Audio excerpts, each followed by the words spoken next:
man, Lord, ha, sa mong pagpadayon, Ginoo. Salamat, Lord. Still magapanlihok ka, Lord God, sa matag kinabuhi nga niya karon, Lord. Ug mas mapuno pa kami, Ginoo, sa imong pulong nga among madungog karong gabi na, Lord God. Thank you, Lord. We are excited, oh God.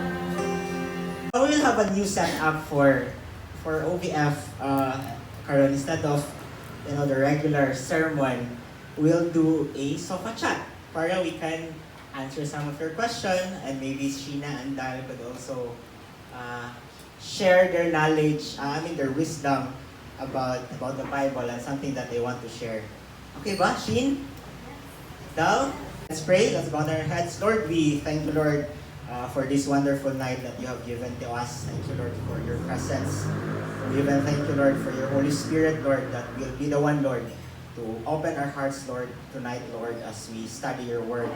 Salamat, Lord, that it will be your Holy Spirit, Lord, will be ang mo'y mutudlo kanamo, Lord, sa imong pulong, Lord, and we even pray, Lord, for your Holy Spirit, Lord, for the three of us, Lord, to be filled with your Holy Spirit, Lord, that we will be guided, Lord, with our sermons, Lord.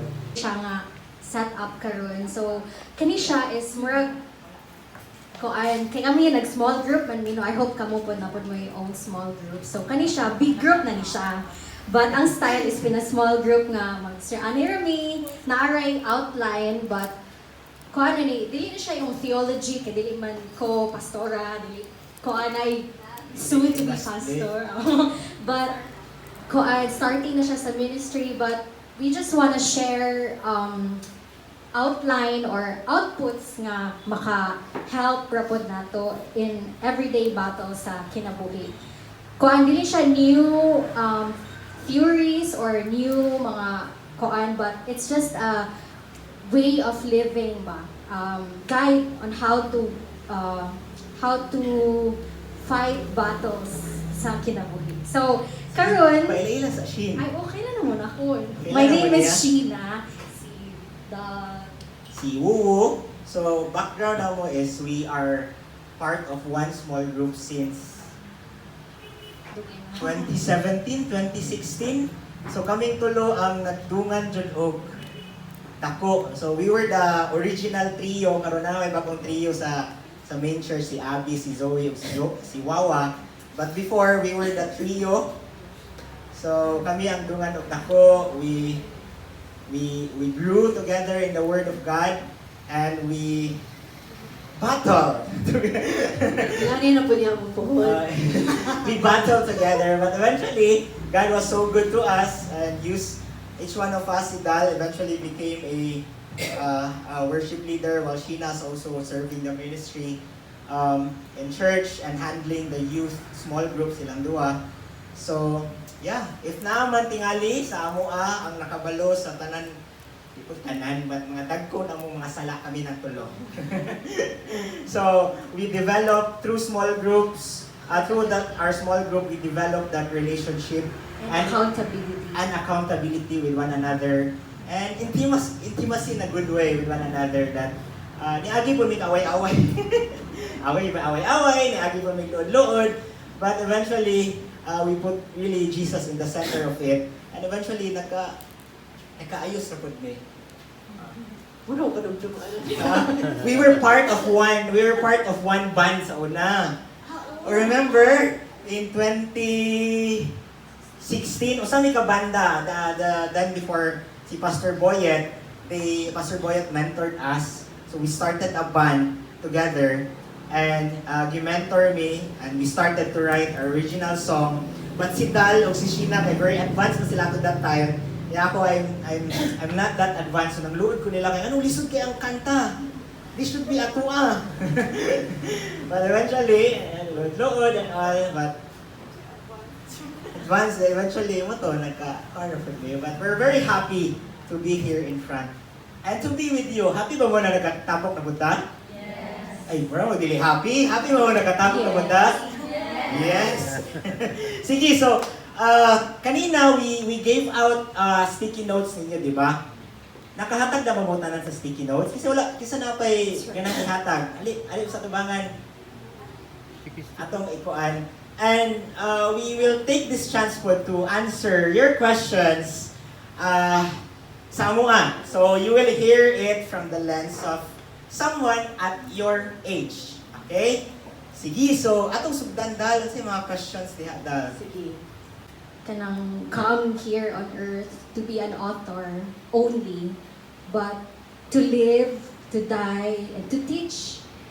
To live, to teach to other people, kanang mga inspiration, na kanang inspired na po ang write sa Bible, inspired by God, inspired by Jesus' teachings, and also to die and to resurrect and to save us. So, kung og si Jesus ang ni-write, murag, salig na talayon, murag, kanang, kuan na siya ba?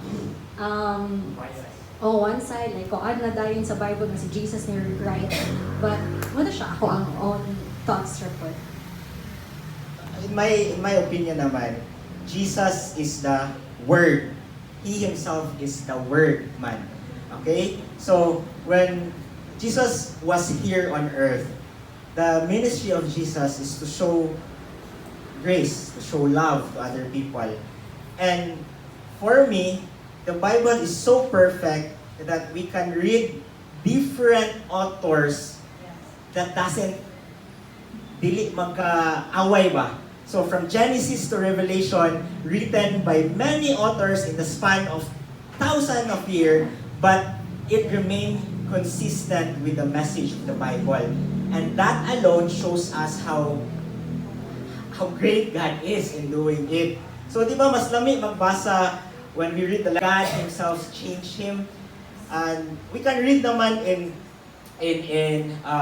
Luke, in Matthew, kanang mga words jud nagikan ni Kristo. So, the Bible is written by different authors, but they are all inspired by the Holy Spirit. So, this is the Word of God. So, yeah.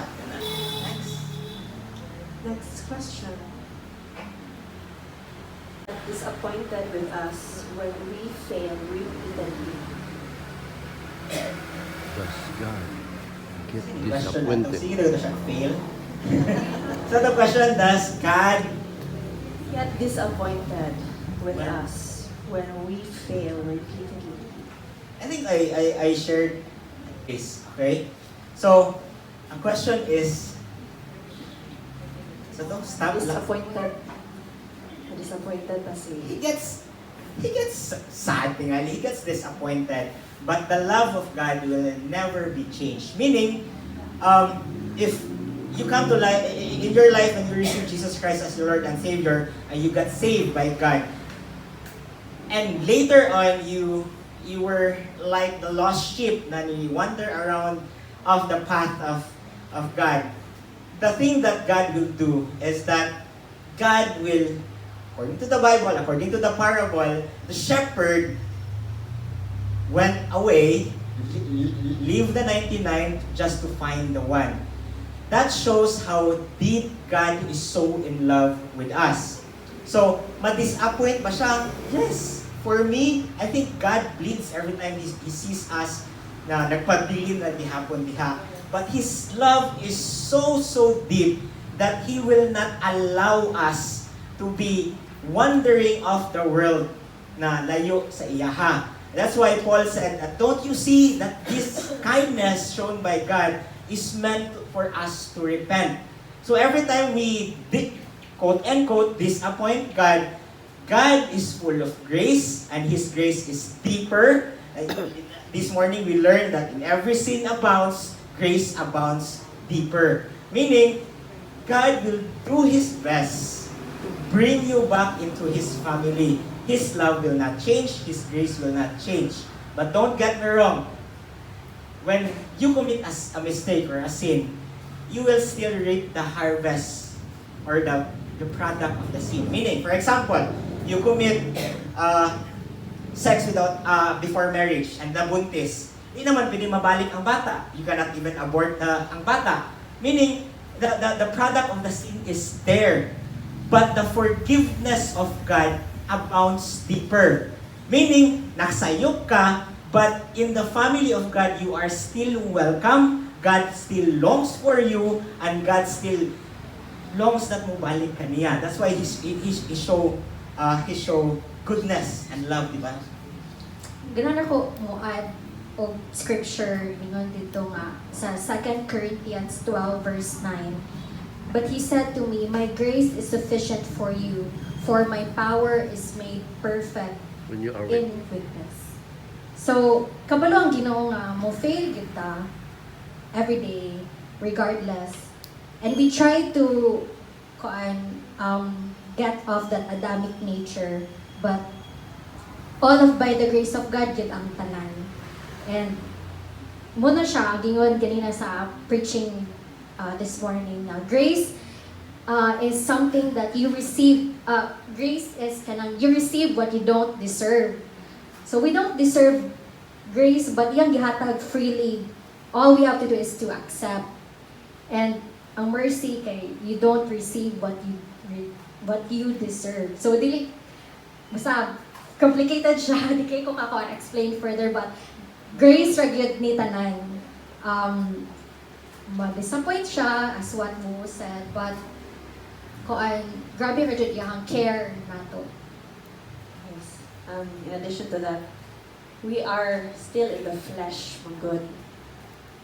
The flesh that we have now, kuan jud siya, kanang bound to sin jud siya every time. Sa atong thoughts, bisag sa atong thoughts, no? If you hate someone, I'm sure kita tanan ka-experience ana, no? Natay gilagon kaayo nga tawo sa tawo. Pero paglantaw sa Ginoo, naka-murder na ka, no? So, bisag ingana ka simple ba? Okay. Kana, bound to sin yun ta while we are still living in the flesh. And that's also why it's important na we live in the Spirit, no? If magtuyo-tuyo ka o pakasala, like, mo na marag defend na siya, no? Story. But mo na gingon nga, do not grieve the Spirit. No, if you have that prompting in your heart, do not grieve the Spirit. If the Spirit's prompting you to, not do it or something like that. So, live by the Spirit. It's important we live by the Spirit, no? Okay, again, we are still in the flesh. We are still here on earth, so, kuwanto siya. That's why sa among small group, we really balik-balik ko naman on how we should live in the Spirit. Okay, the more that we live in the Spirit, the more that we desire the things of the Spirit and not the things of this world. Meaning, whatever is desired by the Spirit, muna, and the Spirit is, diba? So, the more that you are conscious enough na, hey, I need to live in the Spirit, the lesser is the chance for you to disappoint God. Kay mamunga, mambug ka.